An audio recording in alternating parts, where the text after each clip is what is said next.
Welcome to the Igniting the CEO Within podcast, where we interview successful, high-level professionals to discover lessons they've learned throughout their career that can help ignite that CEO within you. I'm Mark McFatridge, and I'll be your host for the next 15 minutes or so. Our show is sponsored by Quaid, a nationwide community of CEOs and entrepreneurs. Quaid has developed Launchpad, which offers an opportunity for experienced executive coaches to become licensed circle directors. After completing the Launchpad program, you'll lead your own peer advisory circles, helping other CEOs and entrepreneurs excel in their professional and personal lives while providing a community of support, accountability, and challenge. To learn more, go to quaidcircle.com. I am super pumped to welcome and get to hang out with Alex Draper. He's the CEO and founder of DX Learning out of Chicago. Alex, welcome to the show. Thanks for having me, Mark. Man, you've got an amazing background. And so I don't want to waste any time. I want to jump right into it. In the work that you do, you get exposure to some folks that are incredible leaders. I was hoping you'd share with us like one or two traits that you see that separate the really great leaders from everybody else. I'm going to go against all the rules here and go to 5, but really quick. So No, I love it. It's awesome. I love I'm a rule rule breaker. breakers. I'm I love it. an entrepreneur and a rule breaker. Here we go. One of my values is hungry, humble, and curious. My 3 values as a business, and I'm going to demonstrate all of them right now. But the 5. So I say 5. Pinch of salt. The first one is look that after coaching, developing over 60,000 people in 11 years, there's one that matters more than anything else. And I hope you agree, Mark. Ego is a leadership killer. And the more ego you have, the more narcissistic behaviors that are received by those that you lead, the less that they're going to follow you and break down doors for you. So I literally say that the number one trait, period, is ego. And the biggest challenge, of course, is most of us don't know that we have it. We're all kind of hardwired with it because we're all survival specialists. Nothing's changed in 30,000 years. We just swapped out saber-toothed tigers for bosses. Right. But the same rules apply. We're just trying to survive. And to survive, we need to be a little bit selfish. So it's hard, but manage it. So then I go, well, the next 4 are actually ways to manage your ego. And they all start with curiosity. I'm a big Ted Lasso fan. So be curious, not judgmental. Yep. So really quickly, and then I'll let you ask questions on for us. Once you get over the ego hump or understand that ego is a culture killer, then it's a 4-pronged approach. It's called care. It's my book. It's my work. It's my passion. It's my business. But what I mean by care is not cuddly Care Bears. It's actually very tough rituals and habits. So C stands for clarity, which for us is seek to align. If you are seeking, you are battling your ego because you're asking and you're ensuring that we are aligned and there's little dissonance between what you hear and what I say. And that reduces friction, which is good for business. A stands for autonomy, which we call seek to entrust. Again, it's not about you having all the answers. It's about your team having all the answers. If you have a team of 100 people, that's 100 ideas. But if those ideas stay in people's pockets and they don't feel entrusted, that's a business problem. So, and if you're the bottleneck, well, that's also a business problem. So seek to entrust. Again, seeking gives curiosity, reduces ego. Relationships, seek to know. What we tend to do is we fill in the gaps of our own stories. So most of you are going, well, he's British, he's got bad teeth, he must like cricket, has no idea what American football is, and you don't know. I'm actually been here 20 years, I'm an American now, and I love my teeth. So, but we love to assume versus actually to know. So really seek to know is about not judging people on little information, which creates friction. It's about knowing people. And the last one is seek to adapt. You know, if you're trying to make decisions for the good of for you or a few people, it will come back to bite you. We have to ensure that we are making decisions for the good of the team. So all 4 of those, clarity, autonomy, relationships, and equity, for me are the 4 traits of a great leader. And the greatest leaders reduce the friction in each of them and actually ask more than they tell, and therefore, again, reduce friction within a team, because these are all things that we all need. We need clarity because the opposite of clarity is ambiguity. We need autonomy. Otherwise, we need ideas and we don't like bottlenecks. We need relationships. We need to know that we belong. Otherwise, our brain goes crazy. We need to know that we matter and that the decisions that are made are for the good of us. Otherwise, bad decisions are made and people leave. So Yeah. those are 5 habits. Alex, those are awesome. So the bunch of stuff that we can unpack, but the first thing that I do want to point out or ask or dive in a little bit more on is you talk about ego can be the killer, but you also shared that ego isn't really important, right? Like to be an entrepreneur, to be a CEO, you have to have some level of ego, but it's that balancing that you utilize the care formula to keep it in balance, right? Yeah. Yeah. Yes. Again, as a business, my one of my values is hunger. There's a degree of ego in that. Hmm. You have to want to win, and but it's the counterbalance of all of our natural ego. We have it. We have to win. We have to win. I'm a parent. I've got to win at parenting. But what's winning at parenting? Making sure my kids are better than me. Defining what winning is important. But we do have to win. The whole sole purpose of a business is to make profit. People don't like that, but it is. We have to make profit in order that we can hire people and achieve our mission. So there's a degree of yes, I agree. There's a degree of ego needed, and the seek to quashes that ego and counterbalances it with curiosity, because that's what counterbalances ego is curiosity and empathy. Yeah, that's really cool. So you got me fired up. It's been a long time, but a mentor of mine talked about the difference between wanting to win and liking to win. Mm, Right? Those are two different things, right? Everybody likes to win, but and maybe it's ego tied, maybe it's just drive, maybe whatever, I don't know. But I want people on my team that want to win, right? That will go to that extra mile and all that. How do you coordinate that where it doesn't go over the top, right? Like, well, I'll just stop there. How do you keep that from going over the top, right? Because yeah, you can want to win so badly that you'll cheat and you'll do all that stuff. We don't want that, right? We want to do it within the framework, within whatever. We're not driving people out, all that kind of stuff. How do you continue? And I think it falls into your format of care that ties into the ego and the wanting to win yeah. piece too. I, I I think I like where you went there, wanting to win versus like to win. So just the my I called my book and my business is Care to Win. And I can't tell you how many conversations I've had with people who go, "Ooh, I hate the word win." I'm like, "What?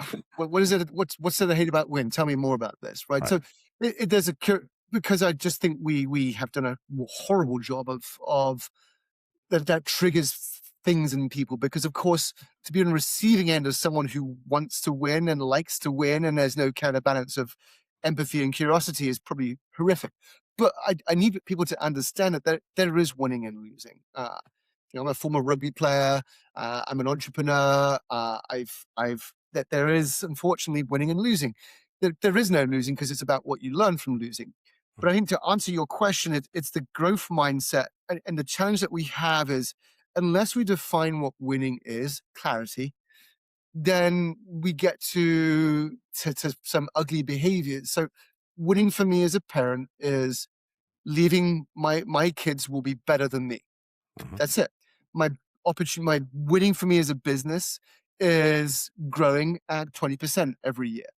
So, so long as we define what winning is, and as long as our teams agree and align, again, seek to align on that, then we're great. We've defined what winning is. The challenge, of course, is when my definition of winning is not your definition of winning, and that dissonance then causes fear. Tell myself a different story to what you're telling, and we get bad vibes about this wonderful word about winning because we got to win. So that's how I'd answer that question. Yeah, no, yes, I think you nailed it right. With you've got to define what winning is because it's not winning at all costs, but everybody has a vision, everybody has a mission, all that kind of stuff. That's the winning part, right? And the other component of that, what's funny is you've got your care piece. I've got 4 E's, and I could manufacture my 4 E's to match your care and vice versa. But there's that education component of here's what it means to win, number one. Here's what it means for us once we do win. What do we accomplish? What do we do with those winnings? And then, that third component is, here's your role in helping us win. Yeah. And if you can bring all that together, and that's the alignment piece that you're talking about, and all that, that's huge in how we go forward as an organization, as leaders. It is, and not many spend the time to do it right up front.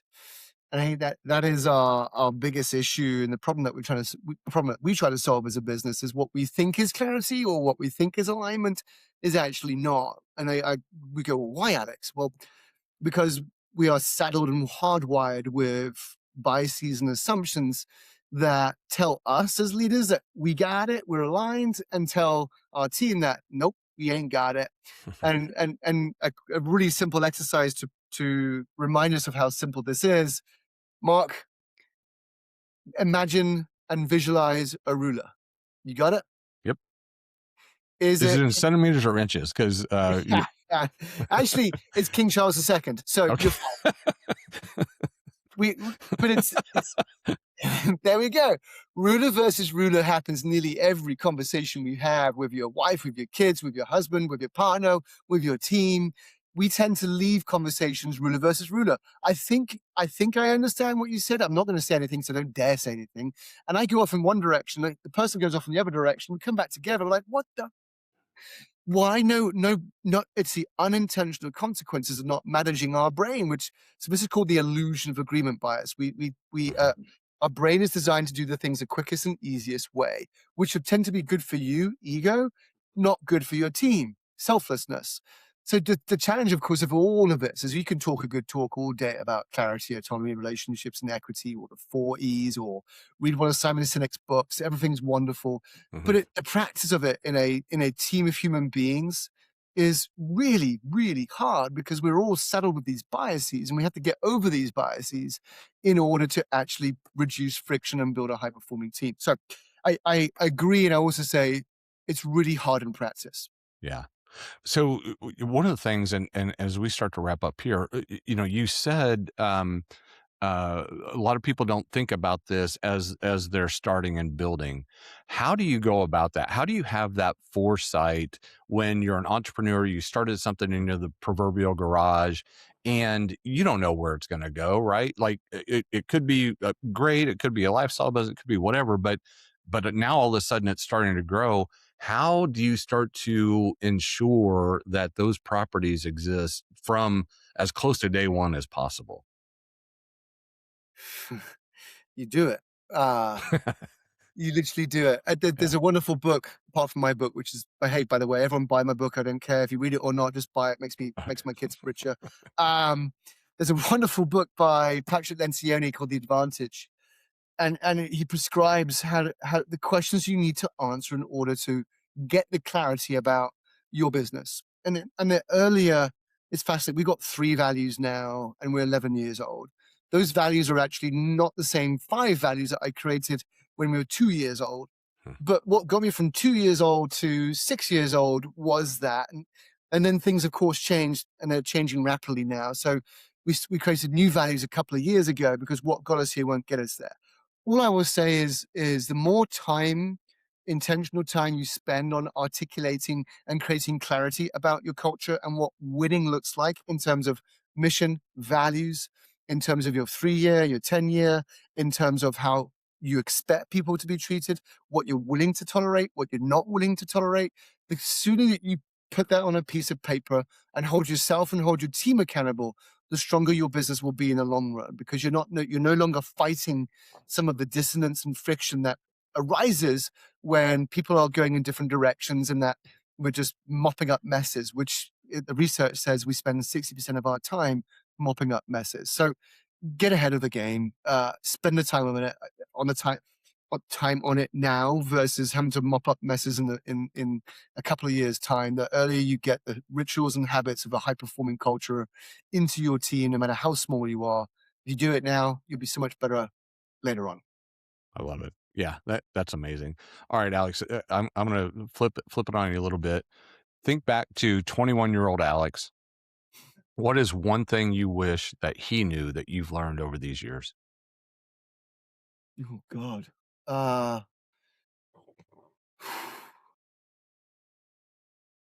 Um, Projection bias.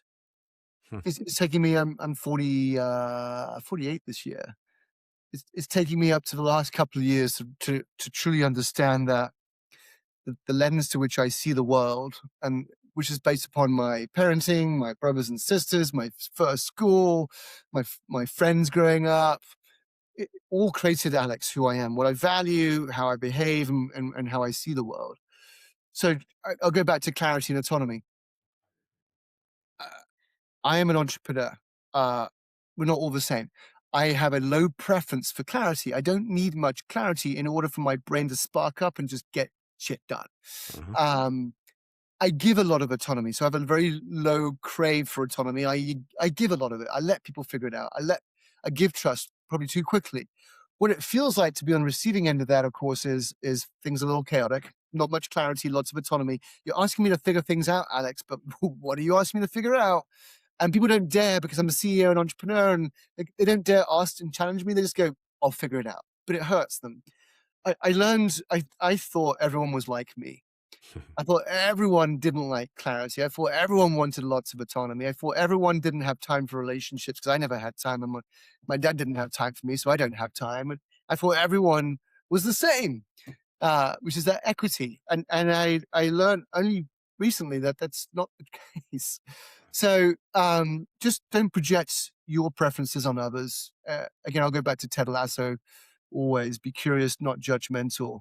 You know, you've got to start to learn to know people's stories, not just their resumes, and find the time to do that. And when you start to find the time to know their stories, you start to see that we're all just wonderfully unique and we're not all the same. And if you don't do that, it's really hard to lead people. I guess we're on this podcast because people listening to it are leaders, Yeah. and no, they're not like you. And if you're of my age and older, yeah, then the generations below us are different. Get over it. And you can't expect them, projection bias, to work like you, to be like you, to suck it up, to be resilient as our generations were. They're not. So get over that. I think that's a problem, that we stop projecting yourself and what you know and what made you onto others, because you'll die an early death if you keep doing that. And I nearly did. So Yep. that was my learning. I love it. Yep. Yeah. Celebrate those differences, right? And that'll get us to where we need to go. Do one last thing. Would you share with us what a typical engagement with you looks like, and how can people get a hold of you? Um, but my job is to reduce friction in teams. No matter how big your team is, I work with companies of 100,000 right down to 20, 30 people. But where there's humans, there's friction. So my job is to reduce friction. How do I reduce friction? I find out where the biggest area of friction is. Is it clarity, autonomy, relationships, or equity? And I fix it, working with you. And how do I do that? I have a cultural diagnostic that helps understand, from your team members' point of view, where there's dissonance between the C, the A, and the R and the E. I then do exercises with the ELT, executive team, and leaders, and you can see your default norms in action and go, holy crap, our team says clarity is our issue, and we agree. And then I work with you to fix that. So it's leverage data, experiential learning, commitment to improvement, coaching on top, rinse, repeat. Find find the area where there's friction and fix it. That's the simplicity of what we do. Love it. Um, Go to my website. It's the two best places to find me. My website, dx-learning.com. You'll get to see some of what we do there, and check me out on LinkedIn, Alex Draper, DX Learning. I post every day, and you'll find my book on Amazon Care to Win, the 4 leadership habits for high performing teams. I love it. Buddy, we could have talked for another hour. This has been a blast. Thank you for taking the time and hanging out with me today. Mal, thanks for the great questions. Appreciate you, and agreed. Maybe we'll come back one day. Yeah, let's do that. All right, y'all. We've done it again. We found another amazing leader to share his insights on your path to the CEO seat. As we wrap up, I want to remind you that Igniting the CEO Within is sponsored by Quaid, a nationwide community of CEOs and entrepreneurs. Quaid has created Launchpad, which provides an opportunity for experienced executive coaches to become licensed circle directors and significantly impact the lives of CEOs and entrepreneurs. To find out more, visit quaidcircle.com. Until next time, keep igniting that CEO within you. I'm Mark McFatridge. Thanks for listening.